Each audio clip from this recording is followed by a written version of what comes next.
నా ప్రియమైనటువంటి దేవుని బిడ్డలారా, ఈ వాక్యాన్ని జాగ్రత్తగా గమనించినట్లయితే ఇక్కడ రెండు రకములుగా మనకి వాక్యం కనబడుతుంది.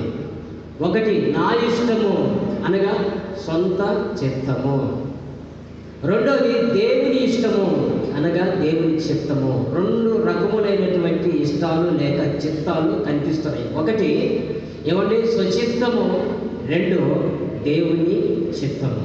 యేసయ్య అంటూ ఉన్నారు, ఏమండి, నా స్వచిత్తాన్ని నెరవేర్చుకోవడానికి నేను రాలేదు, నా తండ్రి చిత్తమును నెరవేర్చుడికే నేను వచ్చి తిని అని యేసు ప్రభు చెబుతూ ఉన్నారు.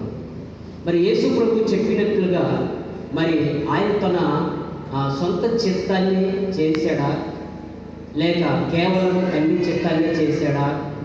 మరి తను చెప్పిన దానికి తగినట్లుగా ఆయన బ్రతికాడా?